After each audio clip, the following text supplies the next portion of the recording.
I have spent the last decade of my life immersing myself in the real estate industry as a real estate broker and now as a real estate consultant. And one question I often get asked by clients is, how do I resell my pre-selling unit? Pre-selling property refers to the practice of selling real estate property before they are physically completed or ready for occupancy. This typically occurs in real estate developments such as condominiums, housing subdivisions, or commercial buildings that are under construction or in the planning stages. Let's say you bought a pre-selling lot, condo, or house and lot from a developer. You're still paying for the down payment or equity, but plans change and you now want to resell it. How do you do so? What is the process of selling your pre-selling unit? And when can you sell your pre-selling unit? So as the owner, you can sell your property, your pre-selling property, or have it assumed at any time. However, your main competition for pre-selling property is the developer. If the developer still has a lot of unsold units in their inventory, then you will have a hard time selling it, mainly because you cannot compete with their payment terms. Usually, the best time to sell pre-selling property is when the developer's inventory is almost sold out or already sold out, or when the condo, building, or subdivision is finished and the unit is already ready for occupancy. There are 4 steps to selling your pre-selling unit. Step 1, check the competition. So as I mentioned, your main competition is the developer. So you need to check how much inventory do they have left, what are the financing terms they're offering, and what promos do they have right now. Another source of competition are other resellers who also want to have their units assumed, but at least with them, you're more at an even footing. With developers, the down payment can be paid over an extended period of time at no interest. So this is more attractive to buyers since they don't have to pay a bulk amount.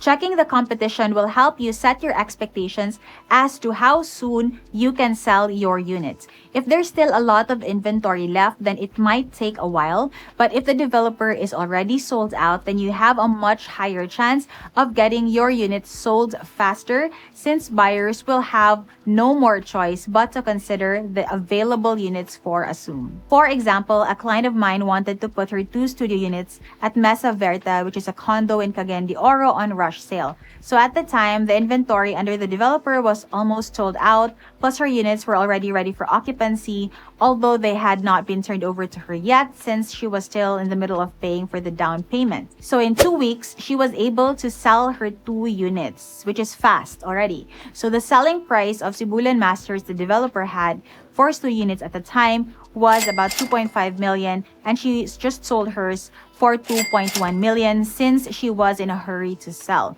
So there were 3 factors that allowed her to sell her units fast. First is developer inventory was almost sold out. Second, she priced her units below developer selling price, but still she was able to make a profit since she bought her unit below that amount. And third, her units were already ready for occupancy, which means buyers could already use them once the down payment is fully paid and the loan is released. The next step is to compute the selling price for your unit. Check your unit computation. How much have you paid so far? And how much do you want to earn? Make sure to consider other expenses such as notarial fee, redocumentation fee, broker's fee, so you can include all of these in the selling price or the assumption price. So here's a computation of the selling price that we had for a lot that we bought in Teakwood Crest. So we bought a 150 square meter lot at Teakwood Crest for 10,000 per square meter. Even though land development was still ongoing and the subdivision is not yet finished, we were able to find a buyer and successfully sold our lot at 13,333 per square meter. Our profit was about 388,000. So at the time, Teakwood Crest was almost sold out. There was 1 unit left. The buyer also didn't mind that the subdivision development was still ongoing since he bought it as an investment and for future use, and he did not need to use it immediately. So this was a very ideal scenario for us since the developer was still in the process of finalizing the documentation for the project. We did have to pay a redocumentation fee and reservation fee. Normally, A. Brown requires the new buyers to pay the redocumentation fee and reservation fee. Plus, I sold the lot myself, so we didn't have to pay a broker's fee. So we saved on a lot of fees in this transaction, thus we were able to maximize our profits. We also held on to this property for about a year and 6 months before we sold it. So now let's check out the breakdown of the Mesa Verita Studio unit that my client had sold. So the expenses that you have to consider for unit assumption are the following. The total down payment payable to the developer, because for most developers, you will need to fully pay the down payment before you can have the unit assumed to a new buyer. So for this unit, it's 540,000. And then there's the redocumentation fee. So this was sold during the pandemic, and Cebulan Masters had adjusted the redocumentation fee from 100,000 pesos to 25,000 pesos at the time, but now it's back to 100,000 pesos. And then broker's fee. Usually the standard broker's fee is based on the total contract price, but since the client was in a hurry to sell, I just also reduced my broker's fee to 100,000 so the unit could sell fast. Then add on owner's desired profit. How much do you want to earn from this sale? Usually with units for assumption, it can be anywhere from 50,000 to 500,000. Of course, you can add a higher amount, but the bigger the assumption price, the longer it will take for the unit to be assumed. So for this unit, the owner added 200,000 as her desired profit because she wanted it sold as soon as possible.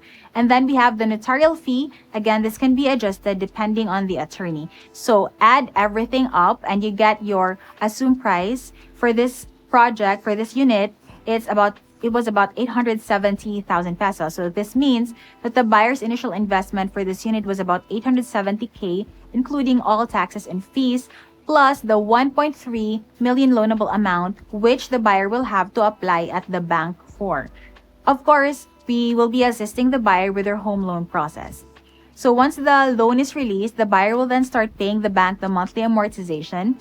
And you can check out my video on the home loan process on this card above, and I'll also put the link in the description. So now that you have your assumed price, what's next?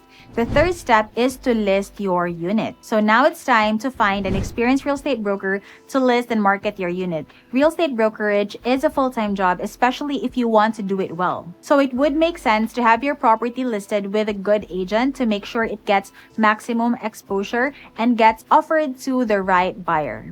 Our team handles secondary sales in Cagayan de Oro area, so in case you have a unit for assume or for sale, then you can check our listing process here. I'll also put the link in the description.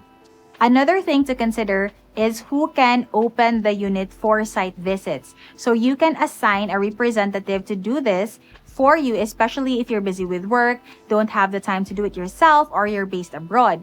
Or you can give a copy of the key to a broker that you trust to handle it. Now, the fourth step is to close the deal. So before closing, you will need to request for a statement of account of your unit from the developer. So your SOA is a summary of your payable balance, if any, to the developer plus other fees payable. A copy should then be given to the buyer for transparency. Once you have this figure, the next step is to settle your balance with the developer. You also have the option of closing the deal with the buyer first, so you can use the payment you will be receiving to pay off the developer. To close, prepare the closing documents, deed of assignment, and contract to sell. And since the property is still under the developer, you and the buyer will need to sign a deed of assignment instead of a deed of absolute sale. Once all documents are submitted to the developer, they will be the one to execute a deed of absolute sale between the developer and the new buyer. Some developers have their own DOA template, to make sure to check with the developer or your broker if they have a preferred template.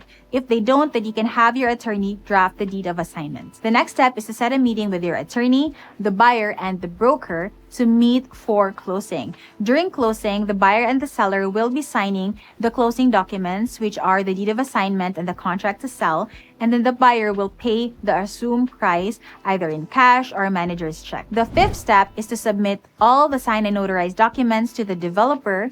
Once the DOA, all the docs are notarized, a copy should be submitted to the developer as well as other required reservation documents for the new buyer. So this may vary depending on the developer, but the standard reservation requirements for new buyers are 2 valid IDs with 3 specimen signature, filled up buyer's info sheet, TIN verification slip, marriage contract, if married, birth certificate, and proof of income like certificate of employment or 3 months payslip. Once submitted, the developer will then process the transfer of the unit to the new buyer and execute a deed of absolute sale.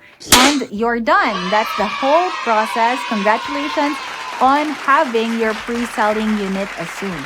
So again, the 5 steps to having your pre-selling unit assumed are: first, check your main competition, which is the developer. How much inventory do they have left? What financing terms are they offering? And what promos do they have now? Another source of competition are resellers. So you also want to check out how much they're selling their units for.